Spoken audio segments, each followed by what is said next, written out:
Non. Si. Oh. Coucou YouTube. On se retrouve aujourd'hui, vous l'avez vu dans le titre, pour parler aspirateur. Aspirateur balai. Alors, que je vous explicasse un petit peu la chose. J'ai été contactée il y a quelques semaines maintenant par la société Proscenic qui m'a proposé de tester un aspirateur sans fil. Vous savez, c'est les aspirateurs qui font le buzz en ce moment, qui excitent toute la sphère des ménagères. Les aspirateurs sans fil style Dyson, etc. Je me suis dit, pourquoi pas, pourquoi qu'est-ce? Et donc, ils m'ont envoyé l'aspirateur pour tester le truc. Proscenic, je ne savais absolument pas qui c'était. Je connaissais pas la marque. Je n'avais jamais entendu parler de Proscenic de ma vie.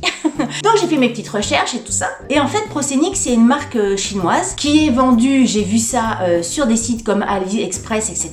Mais j'ai quand même accepté la collaboration parce que les produits comme ça sur AliExpress, ça m'est déjà arrivé d'en acheter. Et j'ai toujours été très satisfaite de ce que j'avais commandé. Je pense notamment à mon aspirateur robot que je chéris, que j'aime et que j'adore, que j'avais acheté sur AliExpress de la marque Xiaomi. Je l'aime d'amour, je vous en avais parlé dans une des vidéos, je ne sais plus laquelle, mais si je la retrouve, je la mettrai ici. Je l'avais pas du tout payé, je l'avais pas du tout payé cher, je l'avais pas payé cher par rapport à certaines marques sur le marché français. Ça va faire maintenant bien 2-3 ans que je l'ai et il marche nickel, j'en suis ravie. Si jamais il tombe en panne, je m'en rachèterai un de la même marque, enfin je le trouve formidable. Tout ça pour dire que c'est pas parce que ça vient de AliExpress ou c'est une marque chinoise, etc., que c'est forcément le... Si tu es contre les produits chinois, quitte cette vidéo parce que là on va parler de ça. Je pense que les gens se posent moins la question quand il s'agit d'acheter des télés, etc., qui sont vendus sur des sites AliExpress sous certaines marques, puis sur le marché français sous d'autres marques. Mais au niveau du fabricant, c'est la même. Hein. Faut pas se voiler la face au bout d'un moment. Voilà. Donc j'ai reçu l'aspirateur ce matin. Le carton est énorme. J'ai regardé au niveau de l'envoi, ça vient d'Allemagne. Tout ça pour dire que ça vient pas de Chine. L'idée de cette vidéo, c'est déjà de découvrir l'aspirateur ensemble. Je vais laisser passer quelques jours. Tic tic tic, touk touk touk. Je vais le tester. Comme ça. Et je vous ferai un retour sur ce que j'en pense. En sachant que effectivement c'est une collaboration avec Proscenic dans le sens où je n'ai pas payé l'aspirateur, ils me l'ont offert pour le tester, je ne vais pas le renvoyer, je vais le garder. Mais ça ne m'empêchera pas de dire exactement ce que j'en pense, si c'est bien, si c'est pas bien, les points plus, les points moins, comme je fais d'habitude. Voilà. Au niveau du modèle, moi j'ai reçu le Proscenic P11. Donc voilà, je vous mettrai les liens en barre d'infos et tout ça, de toute façon tout sera noté. Comment déjà ça s'ouvre le bordel? Alors, qu'est-ce que j'ai à l'intérieur? Ça fait très... Oh, il y avait un son... J'ai eu peur. Moi, on me met ça dans les mains. Je vous assure que je vais aspirer façon Rambo. Hein. Lady Schwartzy. Après, qu'est-ce que j'ai? J'ai un carton comme ceci. Avec à l'intérieur, je pense que c'est le balai.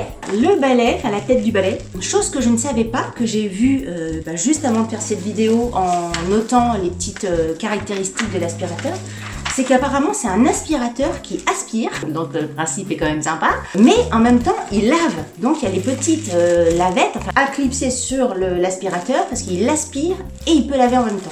Et ensuite, c'est les différents accessoires qu'il y a à l'intérieur. On va les lister. Un chargeur et le manche. En accessoires, il y a une mini brosse pour les canapés, les coussins, les oreillers, etc.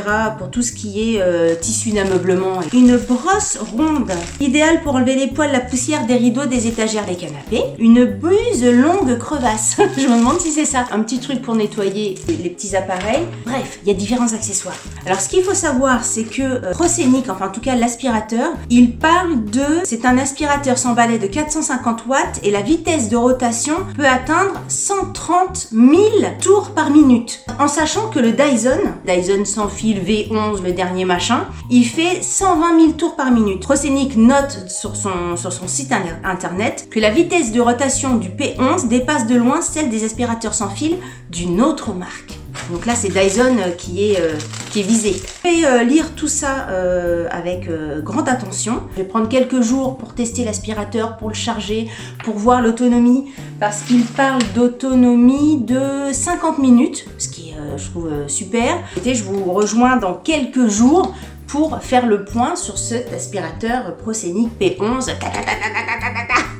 On va me prendre pour une furieuse, on va dire mais quelle violence! C'est ça hein. Alors moi j'y connais rien dans les armes, mais on dirait un bazooka. Non c'est pas ça, c'était pas comme ça un bazooka. Un bazooka c'est le machin qui est comme ça, là, poum, tire derrière. D'ailleurs j'ai toujours trouvé ça bizarre les bazookas. Enfin bref, ça fait arme quoi. On se retrouve pour la suite de cette vidéo, donc il s'est passé à peu près un mois, voire plus, depuis ce que vous venez de regarder à l'instant. J'ai voulu vraiment que le test se passe sur une longue période pour voir si cet aspirateur était vraiment utile ou si c'était plus anecdotique dans l'utilisation. J'ai pris quelques notes et on va un petit peu parler des différents points, négatifs ou positifs d'ailleurs, que j'ai eu sur cet aspirateur. Déjà au niveau de l'environnement, il faut savoir que moi j'ai du parquet absolument partout à la maison.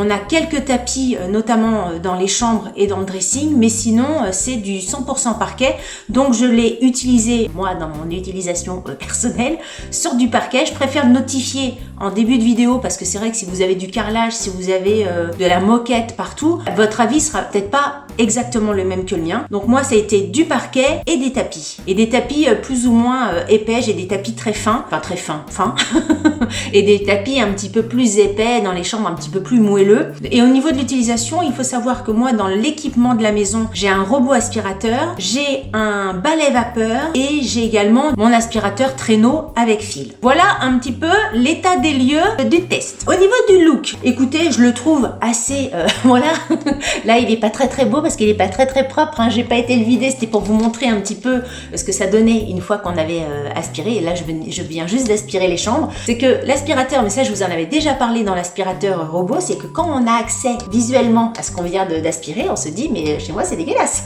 C'est toute la poussière là. Alors en même temps ça motive, quand on voit se remplir au fur et à mesure, ça motive pour aspirer le reste. Mais c'est vrai que c'est pas très... Donc au niveau du look, il est plutôt sympathique, on va dire. En même temps, moi, j'attends pas forcément d'un aspirateur qui soit ultra beau, ultra design, comme ceux, par exemple, des Dyson, etc. C'est sûr que ça fait un peu joli, mais vu le prix, parce que le Dyson, il est quand même à 800 balles, donc c'est sûr qu'il peut être beau, hein. Mais voilà, je le trouve pas moche non plus. Donc au niveau du look, on va dire que c'est validé. Moi, je l'ai rangé, je l'ai attaché, je l'ai fixé au mur dans un placard. Qu'il soit moche ou qu'il soit beau, on le voit pas forcément au quotidien, donc validé au niveau du look. Au niveau de la qualité des matériaux, je trouve ça très solide, on va dire. Il est tout en plastique, mais c'est pas du plastique piche, comme on dit chez moi. C'est du plastique assez solide, donc ça, y a pas de souci là-dessus. Il y a juste un petit bémol, et là, ça va être le premier point négatif sur cet appareil-là, c'est que tout ce qui est clips, pour venir donc clipser vos ustensiles, je trouve pas ça hyper pratique. Par exemple, lorsque vous venez clipser la partie balai, j'aurais aimé qu'il y ait un clip pour dire voilà c'est bien clipsé, alors que le clip au niveau sonore ne se fait pas. C'est à vous de le faire. Attendez. Voilà, vraiment d'appuyer. Et pareil, pour l'enlever, il faut rappuyer sur le petit truc rouge là, et après tirer. Donc là je suis assise, donc forcément pour l'enlever ça va être dur. Voilà. Je pense qu'il y a plus simple au niveau des emboîtements. Et c'est vrai qu'à chaque fois que je l'enlève et à chaque fois que je le sors, je me dis oh lolo, est-ce que je fais bien? Est-ce que c'est bien enclenché? Est-ce que on n'est pas serein? Et pareil au niveau du déboîtage de la sphère poubellesque, ça aurait mérité d'être un petit peu plus travaillé. Mais sinon globalement, il est très bien. Le rangement, moi donc je vous ai dit que il est en cours d'installation pour mettre dans un placard. Donc l'idée c'est de fixer ça sur le mur et d'avoir une prise à côté pour brancher votre aspirateur. Le mieux en fin de compte c'est de l'avoir directement sur le mur, parce que c'est vrai que si vous ne voulez pas l'accrocher au mur, vous devez quand même défaire la batterie de votre aspirateur pour le charger sur ce truc là. Ensuite au niveau des rangements, donc une fois que votre aspirateur est fixé au mur, vous avez quand même tous les autres accessoires. Donc je vous rappelle voilà les différents accessoires qu'il y a pour l'aspirateur. Et ça je trouve ça dommage qu'il n'y ait pas une sorte de housse ou de boîte ou de quelque chose, ou peut-être quelque chose aussi pour fixer au mur pour ranger les accessoires, parce que bon l'aspirateur coûte quand même un peu plus de 250 €, et une petite housse aurait été la bienvenue pour ranger les accessoires. Par exemple là vous voyez, moi pour ranger mes accessoires, moi j'ai fait ça un petit peu à l'arrache. Il faudrait que je m'achète un panier pour ranger tout, mais pour l'instant voilà, c'est rangé dans une boîte à biscottes. Donc c'est pas forcément des plus pratiques. Ça aurait mérité un petit rangement spécifique pour les accessoires. Ensuite, le poids de l'appareil. Je trouve ça plutôt confortable. Il faut savoir que l'appareil tout seul comme ça, sans le tube et sans la brosse, il pèse à peine 2 kg. 1,76 kg. Et quand on met Là.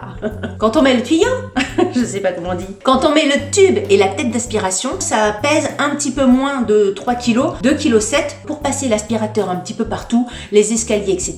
C'est quand même vachement plus léger que moi, mon aspirateur traîneau actuel. J'avais été chercher le poids du Dyson et le Dyson, il était, d'après ce que j'ai trouvé, à 3 kg. Donc celui-ci, il est tout à fait honnête par rapport à un Dyson. Ensuite, au niveau des accessoires, donc je vous rappelle qu'il y a donc la tête d'aspiration pour aspirer les sols. Il y a des accessoires brosses, etc. pour aspirer tout ce qui est matelas, linge, voilage, tapis, canapé ou voiture. Moi, dans mon test, je l'ai utilisé pour les sols, pour le canapé et pour la voiture. Les voilages, j'en ai pas, j'ai que des stores à la maison et coussins, etc. Je l'ai pas testé. Et autre accessoire qu'il y a, c'est l'accessoire pour laver les sols avec une petite serpillière, une petite lingette. Et ça, on y reviendra un petit peu plus tard. Au niveau de l'aspiration, un des points qui va vous intéresser le plus, moi j'ai été quand même agréablement surprise sur sa capacité d'aspiration, que ça soit tout sol confondu, sur un sol comme les parquets ou sur un sol type tapis ou tapis fin ou tapis gros. J'ai trouvé qu'il aspirait très très bien. Alors je l'ai utilisé vraiment comme un test normal au quotidien. Je me suis pas amusée à jeter une boîte de riz par terre, une boîte de lentilles ou de la farine pour vous montrer à quel point il aspirait bien. Mais en tout cas pour une utilisation normale de personnes normales qui salit normalement sa maison, j'ai trouvé qu'il était très bien. Ce que j'ai trouvé vachement bien, et ça je pensais pas, c'est au niveau de la tête de l'aspiration. Elle est vraiment multi, alors on le voit pas là, on se rend pas compte en fait. Quand c'est au sol on se rend compte, mais là c'est vrai qu'on se rend pas compte. Bref, la tête rotative, la rotation tétale du balai, ça permet d'aller vraiment partout. Il y a des endroits où on se dit bah non, l'aspirateur il va pas passer là parce qu'on sait que nous avec son aspirateur habituel il passe pas là. Et ben avec celui-là, il se met vraiment dans tous les sens. Donc ça c'était plutôt étonnant et plutôt sympa. Et autre chose, je sais pas si vous allez voir, mais ici il y a des petits trous qui correspondent à des petites LED. Au début quand on voit ça, on se dit ça sert à rien un aspirateur avec des petites loupiottes. Quand tu passes l'aspirateur, logiquement c'est allumé. tu passes rarement l'aspirateur dans le noir. Je me disais vraiment les petites loupiottes au balai là. Et en fait, si, c'est vachement pratique parce que même si vous passez l'aspirateur en plein jour, il y a des petits endroits quand vous passez sous des meubles, sous des lits, sous des trucs. Vous voyez avec les petites lampes, vous voyez tous les petits trucs à aspirer que vous ne verriez pas si c'était pas allumé. Je me suis dit qu'effectivement c'était un très très bon point. Alors je sais pas du tout si les autres aspirateurs l'ont, mais en tout cas si vous en voyez qu'ils l'ont, bah, sachez que c'est un bon point et que c'est pas gadget. Au niveau de l'aspiration, il suffit d'appuyer sur ce petit bouton là, de l'enclencher. Vous n'avez pas besoin de rester les doigts appuyés sur le pistolet. Et au niveau de l'aspiration, il y a 3 niveaux d'aspiration. Il y a un niveau on va dire automatique, un bas niveau et un haut niveau. C'est digital, c'est juste à régler ici avec une petite touche. Ça c'est plutôt pratique. Au niveau du bruit, parce que je pense que c'est une des questions également que vous vous posez. On va le faire marcher en direct live, comme ça vous aurez vraiment le bruit qui fait vraiment. Et comme ça vous allez voir également ce qui s'affiche ici. Quand je vais l'allumer, il va se mettre en mode auto, puis je vais bouger les modes pour que vous puissiez voir ce que ça fait. Alors on y va. Donc là, il est en mode automatique.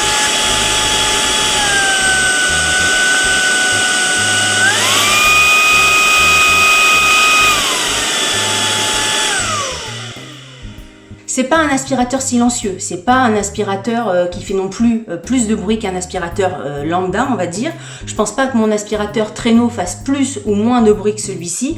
C'est un aspirateur qui aspire, qui fait du bruit comme un aspirateur. Apparemment, le Dyson est plus bruyant que celui-ci parce que le Dyson monte à 88 décibels et celui-ci, d'après ce que j'ai lu un petit peu partout, le maximum c'est 80. Au plus bas c'est 73 décibels et au maximum c'est 80. Donc il serait plus silencieux qu'un Dyson. On va dire qu'il est dans la moyenne des aspirateurs balais. Il n'est pas hyper bruyant, mais il n'est pas non plus hyper silencieux. Il est normal, on va dire. Au niveau de la batterie, quand vous faites marcher votre aspirateur, vous voyez la petite batterie qui s'affiche. Vous savez exactement ce qui vous reste en temps de batterie pour faire votre ménage. Et ça, je trouve que c'est un point vachement positif parce que vous n'êtes pas en train de passer votre aspirateur et puis clac, tout d'un coup, vous vous retrouvez en milieu de votre ménage sans pouvoir terminer. Donc vous pouvez juger un petit peu par rapport au nombre de barres qui vous reste, que vous pouvez faire ou pas en fonction du ménage. Et au niveau de l'autonomie, j'ai été assez surprise parce que avant de m'en servir, j'avais été un petit peu voir ce qui se disait sur les réseaux. Et il y avait quelques personnes, alors j'ai pas été voir tout internet, hein, mais j'avais vu quelques personnes qui disaient qu'au niveau de l'autonomie, il tenait pas des masses. Et moi, j'ai quand même été assez contente de l'autonomie puisqu'il doit tenir entre 40 et 50 minutes d'autonomie non-stop, ce que je trouve plutôt bien. Pas besoin de faire une partie, de recharger, de refaire une partie, de recharger, etc. En un chargement, la maison se fait complètement. Pour l'instant, je suis quand même assez agréablement surprise. Peut-être qu'au fil du temps, la batterie va s'essouffler un petit peu. Si vous trouvez par exemple que vous avez besoin d'un petit peu plus de temps de batterie, sachez que vous pouvez acheter une autre batterie. Dès qu'il y en a une qui est terminée, vous pouvez en clipser une autre. Mais moi, pour l'utilisation que j'en ai dans mon quotidien, j'ai pas pour l'instant l'utilité d'acheter une autre batterie que celle-ci. Là, l'autonomie me va complètement. Au niveau du temps de charge, une fois que vous avez mis votre batterie complètement vide à plat, il faut environ 2-3 heures pour recharger à bloc votre aspirateur. Je sais pas les habitudes de charge des autres aspirateurs, mais bon, 2-3 heures, ça me semble un timing tout à fait correct pour charger complètement votre aspirateur. Au niveau du nettoyage, donc la seule chose que vous avez à faire, c'est de vider le réceptacle de poussière. Donc là, vous voyez, il est plein de chez plein. À chaque utilisation, presque chaque, pas tout à fait en fait. Enfin, dès qu'il est un peu comme ça, je le vide. Alors, même chose que tout à l'heure, les clips, les machins, les bidules, pour enlever le réceptacle, je trouve pas ça hyper pratique. À chaque fois, je me dis, je vais faire péter une partie en plastique, etc. Donc, j'aurais aimé avoir quelque chose d'un petit peu plus solide, enfin quelque chose qui me mette un petit peu plus en confiance quand j'essaye de les boîter. Et c'est vrai que quand on le met au-dessus de la poubelle, quelquefois, tout ne tombe pas d'un coup et on est obligé de mettre les mains dans la poussière pour vider tout le réceptacle. Et ça fait pas envie de mettre les mains dans la poussière. Petit bémol là-dessus, encore une fois, peut-être que c'est tout comme ça partout dans les balais aspirateurs. Mais si vous aspirez des araignées ou des bêtes, mettre la main là-dedans, c'est mort. C'est même pas la peine d'y penser 2 minutes. L'accessoire lavage de sol. Moi, j'ai un balai vapeur. Autant vous dire que le balai vapeur, alors celui que j'ai, il n'y a pas photo. Il est 1000 fois mieux que l'accessoire lavage de celui-ci. Après, il lave, il enlève les taches, il vient nettoyer. Pour moi, c'est plus un accessoire complément, si vous voulez, qu'une serpillière ou un balai vapeur. C'est pas quelque chose qui va vraiment nettoyer en profondeur, bien comme il faut. Ça va pas nettoyer de fond en comble. Après, en un point, c'est un accessoire d'appoint, mais c'est pas un accessoire qui viendra remplacer votre nettoyant serpillière à côté. J'ai fait le tour un petit peu de tous les aspects, de tous les points de cet aspirateur-là. Si vous voulez rentrer plus dans les détails techniques, les décibels, les batteries lithium, je sais pas quoi, écoutez, n'hésitez pas à aller voir sur le site de Procenic. Je vous mettrai le lien en barre d'infos pour en savoir un petit peu plus, on va dire techniquement. Moi, je vous fais un retour vraiment sur mon utilisation de ménagères de moins de 50 ans. Oui, de moins de 50 ans, encore un peu. En conclusion, écoutez, je vais vous dire que je suis quand même assez surprise de ce produit-là. Je le trouve vachement sympa parce que pour tout vous dire, au début, quand on m'a proposé cette collaboration, je me suis posé la question si j'allais accepter ou pas parce que moi, j'ai déjà un aspirateur robot et j'ai déjà mon balai vapeur et j'ai mon aspirateur traîneau avec un fil et je me suis dit, j'ai pas besoin d'un truc comme ça. Et c'est vrai qu'on en entend tellement parler partout. Je me suis dit, écoute, Delphine, essaie-le et puis vraiment, si tu vois que tu t'en sers pas, tu le feras gagner dans un jeu concours sur Instagram, etc. Autant vous dire que je vais pas vous le faire gagner parce que je vais le garder parce que il a une utilisation hyper pratique. Mon aspirateur robot, je l'utilise on va dire 3-4 fois par semaine, mais c'est vrai que pour une aspiration on va dire épisodique, de complément, vous êtes en train de cuisiner, vous faites tomber des trucs, l'autre jour j'ai cassé un verre, hop, aspirateur balai, je sors plus du tout mon aspirateur avec un fil parce que c'est pareil, quelquefois on se dit un aspirateur sans fil, est-ce que vraiment ça change la donne? Oui. Quel plaisir de pas être contrainte par un fil, de débrancher d'un côté, de rebrancher de l'autre. Là, il y a vraiment une liberté d'aspiration hyper confortable, ce que je pensais pas du tout. Voilà, encore une fois, je pensais que c'était le côté un petit peu gadget. Pour faire les escaliers, parce que mon aspirateur robot, il passe pas dans les escaliers. Et l'aspirateur traîneau avec un fil, moi je le branchais en bas pour faire la moitié des escaliers. Il fallait que je monte en haut pour le rebrancher en haut pour refaire l'autre partie des escaliers. Ça, c'est nickel. Et puis c'est pas lourd. Et puis c'est super pratique. Enfin, il y a des trucs comme ça où on se dit, pour telle et telle chose, c'est hyper pratique d'avoir ça. En fait, c'est comme en cuisine. Vous avez votre fouet à main pour faire une certaine partie de choses. Vous avez votre fouet électrique pour un autre truc. Vous avez votre fouet robot pour faire un autre truc, et ben dans l'aspiration, je me suis rendu compte que c'était exactement pareil. J'avais mon robot aspirateur pour faire certains trucs d'aspiration, j'ai mon balai vapeur pour nettoyer certains trucs, et j'ai mon aspirateur balai pour faire certains trucs. Là, on est dans la précision d'aspiration sur chacun truc. Bref, je le trouve hyper pratique. Il a un certain coût, parce qu'il coûte 250 voire 260 €. C'est quand même un bon achat. Je pense qu'aujourd'hui, c'est mort pour acheter un aspirateur traîneau à fil. Pour moi, c'est la fin. Si demain, vous avez besoin d'acheter un aspirateur, partez sur un aspirateur balai. Partez pas sur un aspirateur à fil. Pour moi, c'est la mort. C'est fini, l'aspirateur à fil. c'est terminé. Maintenant qu'il existe ça, mon aspirateur, moi, à fil, il va finir au garage. Je le trouve hyper pratique. Hyper pratique pour nettoyer les sols, mais hyper pratique pour nettoyer, moi je l'ai utilisé pour nettoyer mon canapé, pour nettoyer ma voiture. Pareil, là, d'habitude, moi je nettoyais ma voiture avec mon aspirateur avec un fil et commencer par le côté droit de la voiture. Vous devez repasser le fil de l'autre côté pour... Enfin, ça c'est pratique. C'est super pratique. J'espère que j'ai balayé tous les sujets, sans mauvais jeu de mots. S'il y a certains points que j'ai pas abordés, n'hésitez pas à me les poser en commentaire. J'essaierai de vous répondre. Si vous avez aimé cette vidéo, n'oubliez pas de la liker. Et comme je dis toujours, si vous n'avez pas aimé cette vidéo, likez-la quand même. Ça vous fera les pieds. Si vous n'êtes pas abonné à ma chaîne, abonnez-vous. Ça sera fait une fois pour toutes. Et puis voilà. Sur ce, je vous dis à très bientôt pour une prochaine vidéo. Salut, bye bye. Ah, j'ai oublié de vous dire un truc aussi. Il existe dans les accessoires à acheter en plus un accessoire pour aspirer les animaux. Enfin, aspirer les animaux, les poils d'animaux. Imaginez, vous avez un gros chien ou un petit chien avec des gros poils. Et là, vous mettez l'accessoire à poil de chien et vous pouvez aspirer votre chien. Et ça, c'est aussi pratique. Ça doit faire bizarre peut-être au chien d'être aspiré.